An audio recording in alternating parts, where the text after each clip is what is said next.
नमस्कार र यो भिडियोमा चाहिँ हामी कुरा गर्छौं backlink building for your site authority भनेको तपाईको साइट अथोरिटी बिल्ड गर्नको लागि चाहिँ तपाईको साइट चाहिँ कुनै एउटा पार्टिकुलर टपिकमा चाहिँ एकदम अथोराइज साइट हो भनेर सर्च इन्जिनहरुलाई इन्फर्मेसन दिनको लागि चाहिँ तपाईले ब्याकलिङ्क बिल्ड गर्नु चाहिँ एकदम जरुरी छ र त्यही अथोरिटीको आधारमा चाहिँ तपाईको र्यांकिङ हुन्छ।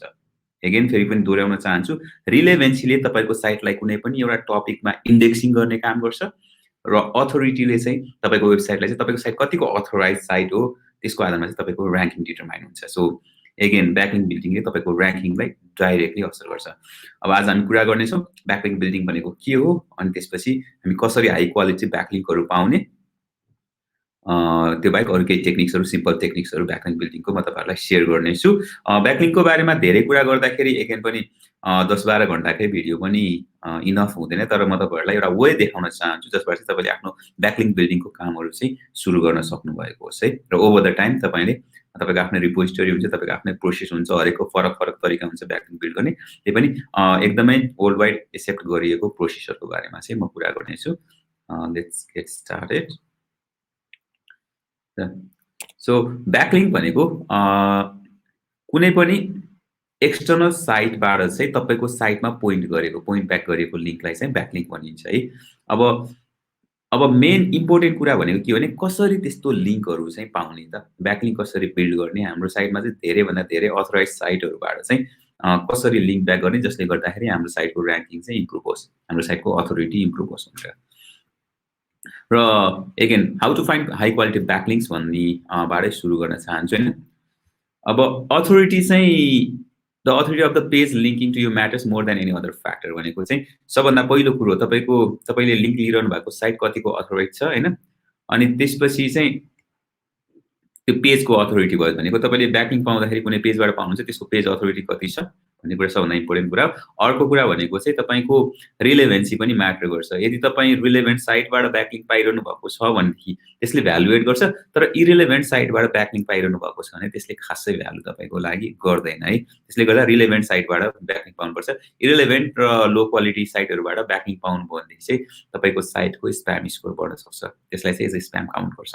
ओके अनि ब्याकलिङ्क हाई क्वालिटी ब्याकलिङ्क पाउनु सजिलो छैन है त्यो गाह्रो काम छ तर जति इफोर्ट लाउनु हुन्छ त्यो चाहिँ तपाईले त्यसबाट पाउने रिजल्ट चाहिँ साच्चै फलदायी हुन्छ भनेसी जस्तो तपाई कुनै एउटा पहाडमा चढ्नु भयो भने चढ्न गाह्रो हुन्छ उकालो चढ्नलाई तर माथि गएर भ्यू हेर्दा जति मजा आउँछ ब्याकलिङ्क बिल्डिङ नि सम काइन्ड सिमिलर नै हो त्यस्तै खालको हो है। त्यसको लागि अब भनेको ब्याकलिङ्कको लागि हाई क्वालिटी साइटहरु तपाईले कसरी पत्ता लगाउने भन्दाखेरि चाहिँ तपाईले यो टुल्सहरु युज गर्न सक्नुहुन्छ एयरस्ट्रेप मोज र एससिएमरस यिनीहरुले तपाईलाई ब्याकलिङ्कको बारेमा धेरै जानकारीहरु दिन्छन् हैन ब्याकलिङ्क अपर्च्युनिटीहरु देखाउनको लागि र मैले पर्सनली चाहिँ एससिएमरस युज गर्छु मलाई एकदमै सजिलो लाग्छ। एससिएमरसले चाहिँ तपाईको लागि कुनै पनि साइट सेटअप गरिसकेपछि ब्याकलिङ्क अडिट गर्नुभयो भनेदेखि अनि त्यसपछि तपाईलाई अपर्च्युनिटीहरुले देखाइदिन्छ यो साइटहरुबाट चाहिँ ब्याकलिङ्क लिन पाइन्छ भनेर अनि त्यसको लागि चाहिँ तपाईलाई एउटा पर्सनलाइज टेम्प्लेट पनि दिन्छ उसले एउटा स्क्रिप्ट त्यसलाई तपाईले थोरै मोडिफाई गरेर चाहिँ इमेल रिच आउट पनि गर्न सक्नुहुन्छ त्यसको बारेमा हामी फेरि एकछिनमा कुरा गर्नेछौँ। र ब्याकलिङ्कको बारेमा मलाई सबभन्दा धेरै क्वेशन्स आउने भनेको गेस्ट पोस्टिङको बारेमा हो। गेस्ट पोस्टिङ किन भएन कसरी इम्प्रुभ गर्ने भनेर चाहिँ धेरैजना साथीहरुले मलाई मेसेज गरिरहनु भएको हुन्छ। अब गेस्ट पोस्टको कुरा गर्नु पर्दाखेरि सबभन्दा पहिला तपाईले अभोइड गर्नुपर्ने कुरा के हो त भनेको रेड फ्ल्याग्सहरु के हुन् त गेस्ट पोस्टिङको लागि भनेको तपाई गेस्ट पोस्टिङ गरिरहनु भएको छ भनेदेखि तपाईले कसैलाई पे गरेर चाहिँ तपाईको पोस्ट पब्लिश गेस्ट पोस्ट चाहिँ पब्लिश गर्न लागिरहनु भएको छ र त्यो कहीँबाट सर्च इन्जिनले थाहा पायो भनेदेखि तपाई नेगेटिभमा पर्नुहुन्छ पेनाल्टीमा पर्न सक्नुहुन्छ है। अनि अरु कुनै पनि त्यस्तो साइटहरु जुन चाहिँ गेस्ट पोस्ट मात्र पब्लिक गेस्ट पोस्ट पब्लिश गर्नको लागि मात्र बनाइएको साइटहरुमा गएर तपाईले गेस्ट पोस्ट थुपार्नु भयो भने त्यसबाट पनि तपाईलाई केही फाइदा छैन त्यो पनि रेड फ्ल्याग हो है।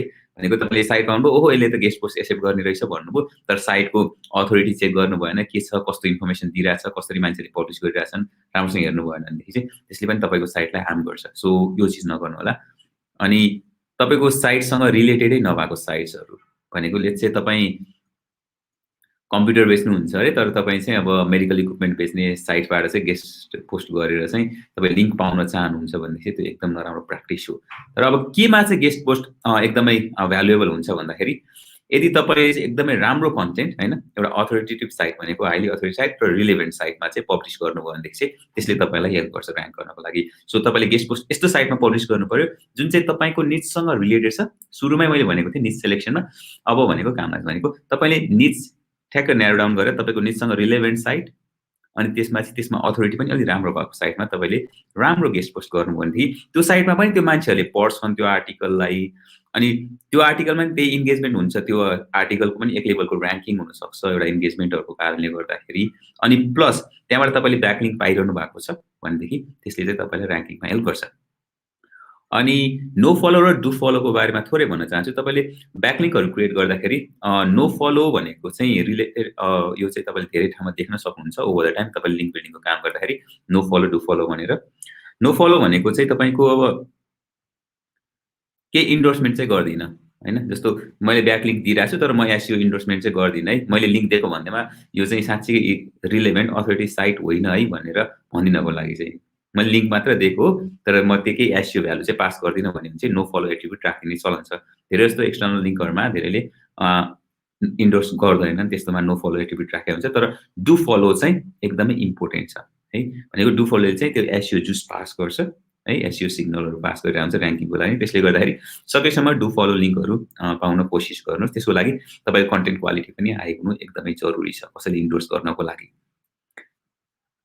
अब यस्तो टाइपको स्ट्रक्चर हुन्छ नो फलो लिङ्क है। तपाईँको लिङ्क भयो त्यसपछि तपाईँको किवर्ड टेक्स्ट भयो त्यसपछि चाहिँ नो फलो यसरी राखेको हुन्छ। यसले कुनै एसइओ जुस त पास गर्दैन तर पनि यस्तो लिङ्कबाट पनि तपाईँलाई काहीँ न काहीँ केही हदसम्म ट्राफिकहरू चाहिँ तपाईँको वेबसाइटमा आउन सक्छ है। अनि मेन कुरा भनेको अब हाई क्वालिटी ब्याकलिङ्क पाउनको लागि है अब डु फलो लिङ्क पनि चाहिएको छ हाई क्वालिटी चाहिएको छ जसले र्याङ्किङ पनि गराउनुपर्छ भनेदेखि चाहिँ हामीले कन्टेन्ट मार्केटिङमा अलि धेरै फोकस गर्नु पर्यो। कन्टेन्ट मार्केटिङ भनेको तपाईँको भ्युअर्सहरूको लागि तपाईँले यस्तो कन्टेन्टहरू क्रिएट गरेर सेयर गर्न थाल्नु पर्यो तपाईँको साइटमा जसले गर्दाखेरि चाहिँ तपाईँको साइटमा भएको रिसोर्सहरू चाहिँ अरूले हेर्दा पनि सोर्सको रूपमा चाहिँ प्रयोग गर्न सकुन् जसले गर्दा उनीहरूले चाहिँ तपाईँको साइटमा लिङ्क गरून् है। सो फर्स्ट थिङ कस्तो टाइपको कन्टेन्टहरू लेख्ने त भनेको जे पाए त्यही कन्टेन्ट त कसैले पनि गर्नेवाला छैनन् भनेको इभन एउटा सानो इक्जाम्पल दिन चाहन्छु म। हामीले क्लासमा नोट एक दिन चाहिँ हामी क्लास जान चाहिँ बिर्स्यौँ अथवा केही गरेरले हामी कलेजमा पढ्दाको सिनारियो लियौँ हैन। हामी क्लास जान चुक्यौँ। अब के गर्छौँ हामी भोलि गएर नोट त सार्नु पर्यो।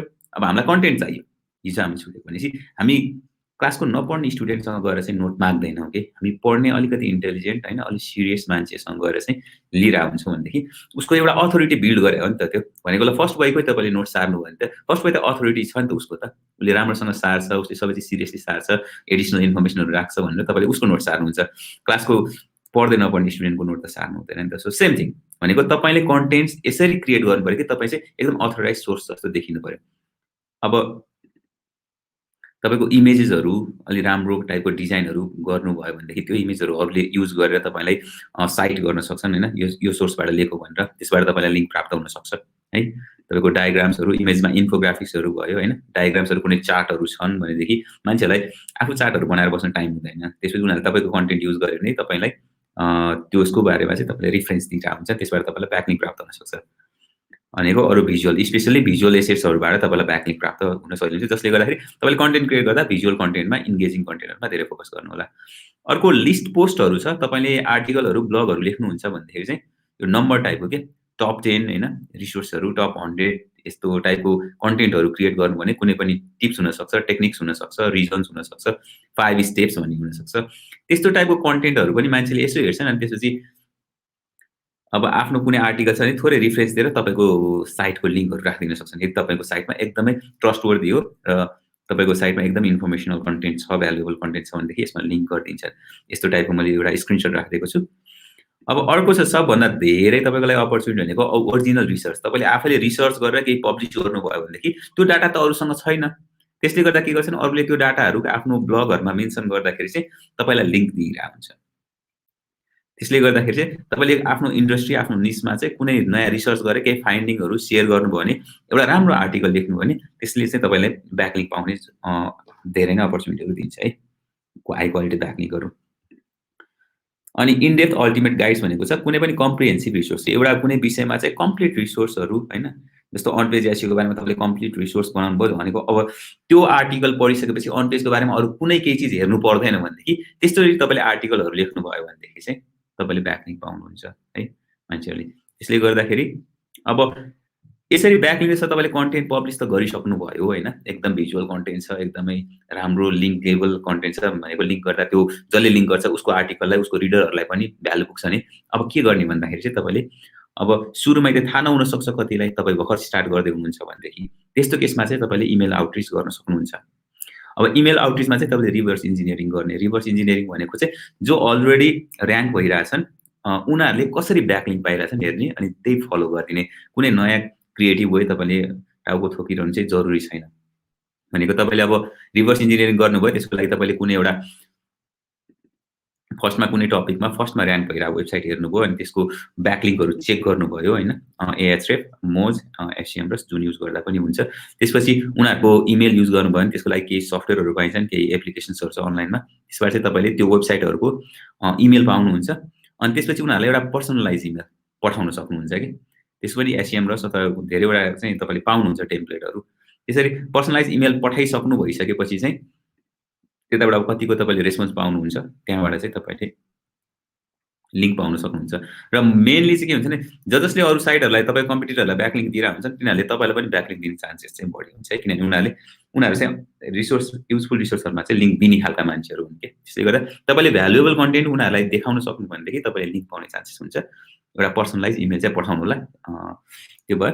अनि रेस्पोन्स आउनु चाहिँ अलिकति टाइम लाग्छ है, त्यसले गर्दाखेरि अलिकति तपाईँहरूमा प्यासेन्स हुन चाहिँ जरुरी छ। ब्याकलिङ्क भन्ने बिल्डिङ भनेको अलिक गाह्रै काम हो, त्यसमा चाहिँ पेसेन्स चाहिँ एकदम धेरै इम्पोर्टेन्ट कुरा हो। अनि ब्रोकन लिङ्क बिल्डिङ भनेर भनिएको छ। ब्रोकन लिङ्क बिल्डिङबाट चाहिँ तपाईँले अझ चाँडो क्विकली लिङ्क पाउने चान्सेस हुन्छ। जस्तो तपाईँको निचमा रिलेटेड कुनै पनि साइट्सहरू हेर्नुभयो होइन, अनि त्यसमा चाहिँ कुनै ब्रोकन लिङ्क पाउनुभयो भनेदेखि तपाईँले ब्रोकन लिङ्क टुल्सहरू पाउन सक्नुहुन्छ। जस्तो गुगलमा ब्रोकन लिङ्क चेकर भन्ने एडअनहरू पनि छ गुगल क्रोममा, त्यो इन्स्टल गर्न सक्नुहुन्छ। त्यसले चाहिँ तपाईँलाई ब्रोकन लिङ्क भेट्यो भनेदेखि चाहिँ हाइलाइट गरिदिन्छ। अनि अब त्यो ब्रोकन लिङ्क भएको साइटमा चाहिँ तपाईँले कुनै पेजमा ब्रोकन लिङ्क भेट्नुभयो भनेदेखि उनीहरूलाई चाहिँ तपाईँले एउटा इमेल गर्नुभयो अनि त्यसमा चाहिँ फलानु लिङ्क चाहिँ ब्रोकन रहेछ, त्यसको साटो मैले यस्तो फलानु आर्टिकल लेखेको छु, त्यसले चाहिँ त्यसलाई रिप्लेस गर्न सक्छ, जसले गर्दा तिम्रो युजरहरूले स्टिल पनि एउटा ब्रोकन पेज पाउनुभन्दा एउटा भ्यालुएबल कन्टेन्ट पाउँछन्, यसमा लिङ्क गर भनेर तपाईँले मेसेज गर्नुभयो भनेदेखि चाहिँ एकदमै चाँडै तपाईँले लिङ्क पाउन सक्नुहुन्छ। र मेरो एकजना साथी हुनुहुन्थ्यो होइन, उहाँ त्यस्तो धेरै एसइओ गर्ने मान्छे त होइन, तर उहाँले यो टेक्निक युज गरेर चाहिँ चाँडै ऱ्याङ्किङ गर्नुभएको थियो कि। भनेको उहाँले ब्रोकन लिङ्क चेक गर्नुभयो अनि मेल पठाउनु भयो, मेलिङमा उहाँको राम्रो स्ट्रेन्थ थियो। त्यसपछि यसरी चाहिँ उहाँले नेपालको competitive travel, Annapurna base camp, ट्रेकिङहरू जस्तो कम्पिटिटिभ किवर्डमा पनि ऱ्याङ्क गर्नुभएको थियो कि। त्यसले गर्दाखेरि यो पार्टमा तपाईँले काम गर्न सक्नुहुन्छ ब्रोकन लिङ्कको लागि। सो जति चाँडो गर्नुभयो त्यति बेटर हो है, तर इफोर्ट त्यही अनुसार लाउनुपर्छ, तर पेसेन्स पनि चाहिन्छ। अनि अर्को चाहिँ के हुन्छ भने कहिलेकाहीँ मान्छेहरूले तपाईँ ब्लगहरूमा चाहिँ तपाईँको ब्रान्डलाई चाहिँ मेन्सन गरिदिरहेको हुन्छन् कि। त्यो ब्रान्डलाई मेन्सन गरिदिरहेको केसमा चाहिँ के हुन्छ, उनीहरूले ब्रान्डमा लिङ्क गर्छन् भन्ने नै छैन, कहिलेकाहीँ नाम मात्र राखिन्छ, लिङ्क गरे आउँदैन। त्यस्तो केसमा चाहिँ तपाईँले चाहिँ रिच आउट गरेर मेरो ब्रान्ड चाहिँ मेन्सन गरिदिएको रहेछ, मिल्छ भने एउटा लिङ्क राखिदियो मेरो ब्रान्डमा भनेर भनिदिनु भयो भनेदेखि उनीहरूले के गर्छ भने हो त नि ठिक छ भनेर राखिदिन सक्छन्, जसले गर्दा उनीहरूलाई पनि भ्यालु एड भइरहेको हुन्छ है। त्यसले गर्दाखेरि तपाईँको ब्रान्डहरू मेन्सन गरिएको छ भनेदेखि उहाँहरूलाई पनि रिच आउट गर्न सक्नुहुन्छ। त्यसको लागि चाहिँ तपाईँलाई म एउटा टुल युज गर्न भन्छु, गुगल अलर्ट भन्ने एउटा टुल छ, मैले लिङ्क राखिदिएको छु। गुगल अलर्टले चाहिँ के गर्छ भन्दाखेरि तपाईँले कुनै पनि वर्ड इन्टरनेटमा युज भयो भनेदेखि अलर्ट पाउने भनेर तपाईँले अलर्ट सेटअप गर्नुहुन्छ। अनि गुगलले के गर्छ भन्दाखेरि तपाईँको ब्रान्ड अथवा तपाईँको नाम कुनै पनि किवर्ड त्यो कहीँ मेन्सन भयो भनेदेखि चाहिँ तपाईँले एउटा अलर्ट मेल चाहिँ पठाइदिन्छ। त्यसपछि तपाईँले त्यो आर्टिकल कुन आर्टिकलमा मेन्सन भयो भने लिङ्क पाउनुहुन्छ, त्यो लिङ्क क्लिक गरेर रिच आउट गरेर यदि त्यहाँनिर तपाईँको लिङ्क राख्न सकिन्छ भनेदेखि तपाईँले कुरा गर्न सक्नुहुन्छ। त्यसरी गुगल अलर्टबाट चाहिँ तपाईँले एउटा ब्याकलिङ्क बिल्ड गर्नलाई एउटा एज अ टुल चाहिँ युज गर्न पनि सक्नुहुन्छ। भनेको तपाईँको ब्रान्डहरू मेन्सन हुँदाखेरि गएर होइन अलर्ट भयो भनेर तपाईँले चाहिँ यो मेन्सन गरिदियो, यसमा लिङ्क गरिदियो, मेरो ब्रान्ड हो भनेर भन्न सक्नुहुन्छ है। सो गुगल अलर्ट एकचोटि हेर्नु होला।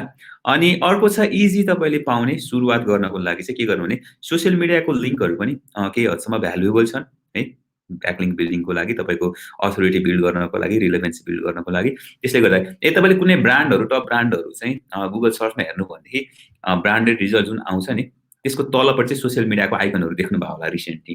फेसबुकको लिङ्क हुन्छ, ट्विटरको लिङ्क हुन्छ, इन्स्टाग्रामको लिङ्क हुन्छ, युट्युबको लिङ्क हुन्छ। त्यसले गर्दाखेरि तपाईले आफ्नो सोशल मिडिया एकाउन्ट बनाउनु भयो भनेदेखि सोशल मिडिया एकाउन्टमा चाहिँ तपाईँको वेबसाइटको लिङ्क राख्ने ठाउँ हुन्छ। त्यसमा पनि तपाईँले आफ्नो होम पेजको लिङ्क राख्नु होला। अनि होम पेजको लिङ्क राख्नु भइसकेपछि त्यहाँबाट पनि तपाईँको एक लेभल चाहिँ रिलेभेन्सी र अथोरिटी बिल्ड गर्न चाहिँ हेल्प गर्छ। त्यसले गर्दाखेरि एज अ टास्क चाहिँ तपाईँले यो भिडियो हेरिसकेपछि चाहिँ आफ्नो बिजनेसको लागि चाहिँ सोशल मिडियाको एकाउन्टहरू बनाउनुहोस्। अनि त्यसको फेसबुक, ट्विटर, लिङ्कडिन र इन्स्टाग्राम अरू पनि छन् हैन? यी 4 वटाको चाहिँ तपाईँले लिङ्क चाहिँ कमेन्टमा राखिदिनु होला है। जसले गर्दाखेरि तपाईँले यो टास्क कम्प्लिट गर्नुभयो भनेर म बुझ्नेछु। हस् त यति नै राख्छु। ब्याकलिङ्क बिल्डिङको बारेमा केही क्वेशन्सहरू छ भनेदेखि प्लिज कमेन्ट गर्नुहोस् अनि त्यसमा म तपाईँहरूलाई एन्सर गर्नेछु। यो एकदमै ह्युज टपिक हो भेक्स हैन?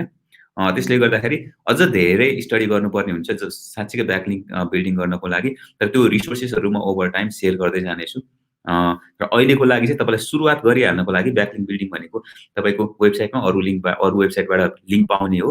तर त्यो चाहिँ एकदम रिलेभेन्सी र अथोरिटी राम्रो भएको साइटहरूबाट ल्याउनु भयो भने चाहिँ तपाईँको र्याङ्किङमा इम्प्रुभ गर्छ। यति नै राख्न चाहन्छु यो भिडियोलाई र आगामी भिडियोहरूमा अरू थप इन्फर्मेसनहरू लिएर म आउने छु। हस् त, थ्याङ्क यू।